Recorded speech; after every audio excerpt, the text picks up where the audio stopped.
So guys, it's that time of the season again. Today we're going to be going over the top 5 best solo drop spots in Chapter 3, Season 3.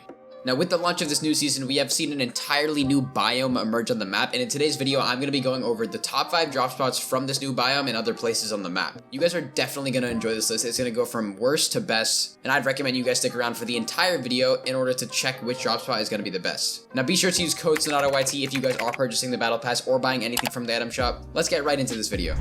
Now starting off, by far the best uncontested drop spot that you can possibly land at this season is definitely going to be Shroom Station. Now Shroom Station is going to be having 7 chests, 1 weapon vending machine, 5 slurp kegs. It's also going to have fishing nearby in the river, and all of these things alone are really good attributes in terms of the loot that you're going to be getting from this area. Now one really good attribute of this place is the amount of loot that you're going to be getting. The real benefit of getting the loot from here is that you're going to have a lot of really good stuff and a lot of people that are going to be landing on you that are stragglers from Reality Falls. The benefit of this is that you're not only going to have a better drop than them, they're probably not going to be the best player if they didn't get the best drop for Reality Falls, and they're also not landing there. In turn, you're going to basically get free kills, free HP, free loot, and free materials. This is a very big win-win situation in terms of getting loot while you land, getting materials while you land, and just overall being stacked. Speaking of materials, the mats from the area are going to be coming from the trees, the rocks in the area, and then the metal areas of the gas station, including fences and other areas like slurp kegs. Now this drop spot is most likely going to be uncontested. However, you need to be aware of extra people coming from Reality Falls to contest you, and the occasional 1 person or 2 person coming to fight you there. You need to make sure you loot fast, you understand this POI correctly, and then this is going to really work out for those of you trying to land at a low-key spot. Now moving on to the number 2 drop spot that I'm going to be going over in this video. It's going to be known as Fungi Farm. Now Fungi Farm is also a new POI with the new biome update. This is going to be having 10 chests in its vicinity. It's also going to have 6 slurp kegs and fishing nearby in the ocean as well. Now a real benefit of landing at Fungi Farm is that you're going to be on the edge of the map in a place where not very many people are going to be, but you're going to have tons of loot here. The amount of loot here that's within a small amount of space is ridiculous. You guys need to properly loot this quickly, loot this efficiently, and loot this to its fullest extent in order to abuse it to the best of its ability. This drop spot's going to be really good for those of you who want to try to play low key during the early game and then pop off during the end game. It's also going to make it easy for you guys to W key during the mid game too. With all the brand new forms of rotation such as geysers, slipstreams, and all of that stuff, it's going to be really easy to go and W key if you guys are interested. Now a real benefit of Fungi Farm is that you're going to be getting tons of materials. You can get wood from trees, brick from the walls and the rocks, and then metal from the slurp kegs and the car in the area. What you can do is farm 1 car and then let the other one take you to zone. This is going to benefit you not only in terms of mats, but in terms of quick rotation as well. However, my personal favorite thing about Fungi Farm is the fishing. You're going to be surrounded by a lake, a reef, and also the overall ocean, which is naturally going to help you get a lot of fish and stack up for the end game. So if you guys are passive players who like to play action during the end game, this is a great POI to add to your list of potential landing spots. I'd recommend you go on fortnite.gg and check it out. It's a really good spot and you guys should definitely consider it. Now the next spot is going to be known as Cuddle Cruisers. Now this POI is one that I covered in my last season's video, and it's going to be a POI that's not part of the new biome. However, it's really good for solos. This is also going to be edge map. However, a really big benefit of this POI is you're going to have 13 chests, 1 cooler, and fishing nearby in the ocean as well. It's a huge benefit to have all of these 3 things, especially on a part of the map where the least people are going to be. Nowadays, everybody is down there exploring the new biomes and new areas. Not very many people are going to be concerned with the top half of the map that's been there for 2 seasons. You guys are definitely going to want to abuse this to your fullest ability. You're gonna have tons of extra loot here, a bunch of free materials, and pretty much anything and everything you need. You're gonna have materials from the wooden trees, the brick walls, and then also the metal walls as well. This is not only gonna benefit your mats, but also save a lot of time in terms of farming later. You can max out on every single material with just this small little island area, and then you can rotate to the mainland and then go on your way during the rest of the game. One other big benefit is that if you want a W key, you're really close to Daily Bugle, and there's also a siege cannon if you want to fire yourself at the POI and then fight there. Getting on more about rotation, there's going to be cars for you to rotate as well, and also a boat on the edge of the island that will take you to the place where the cars are on the mainland. You're also really close to this place called the Ruins, which is where you can also farm brick and even get more loot if nobody lands there.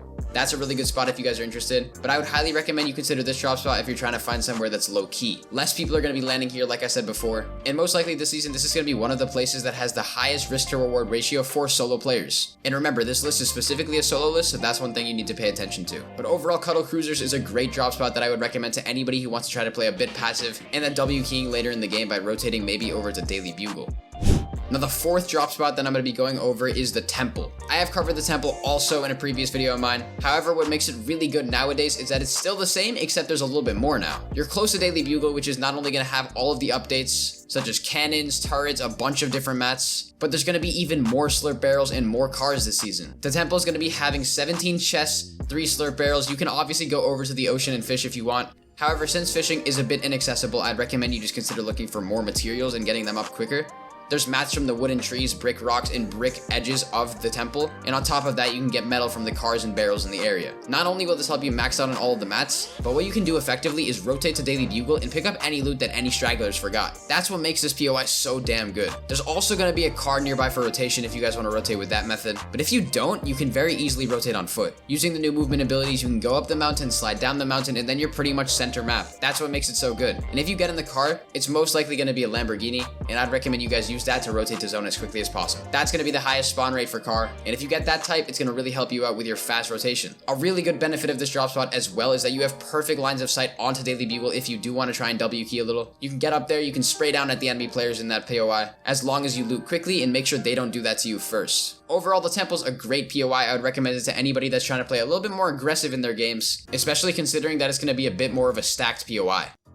Now the fifth and final POI that I'm going to be going over in this video is known as a new place called Reality Falls. Now you really can't miss this POI. It's going to be the big POI with the tree in the middle. That's called the Reality Tree. Reality Falls is going to be having 30 plus chests, 10 plus slurp kegs, fishing and water nearby. Pretty much anything and everything you can imagine in terms of loot this POI is going to have. Now the real benefit of this POI is also going to be getting as many materials as possible the quickest. Since it's so close to that shroom station area that I covered before, there's a high chance that bad players from that POI try to W key you, and you can get kills on them. However, my subscribers are not bad, and if you're landing there, you need to make sure that you don't W key Reality Falls brainlessly. Continuing on though, you're going to be getting tons of materials and you're going to be getting free kills from the bad players coming from Shroom Station. A really big benefit of this POI is the amount of cars and boats that you have for rotation. There's maybe 10 or 15 cars in the area that'll help you rotate around anywhere. Most likely you're going to be contested by anywhere from 5 to 10 people because this is a big main POI. That's kind of the hard part to deal with. You need to know how to play and fight off spawn. Personally, I would recommend that you guys land the house, get a gun as quickly as possible, wipe out anyone you can, making sure that your aim is on point, and then rotate onto the rest of the POI and try to finish off anybody else that is left. That's how you're going to get the most bang for your buck in terms of landing here and actually winning. People did this strategy with Command Cavern last season. Command last season was one of the best POIs. A lot of people landed there, but some people were really able to maximize their output when they were landing there. So many people won the solo cash cup off of landing at that POI. Getting all of the loot and kills that you possibly need, this is definitely the POI for you if you want to land at a named location. So make sure you check this spot out. Make sure you check out fortnite.gg for all of these spots and their maps. But yeah, that's the video on the top 5 drop spots for solos in Chapter 3 Season 3. If you guys did enjoy, please consider dropping a like and subscribing to the channel down below. I love making these videos for you guys, and I'm going to keep cranking them out as the season goes on. As the summer starts to set in, I'm definitely going to be uploading a lot more, so stay tuned for that. But that's about it for this video, guys. Be sure to like and subscribe to the channel, and I will see you all in the next video. Bye, guys.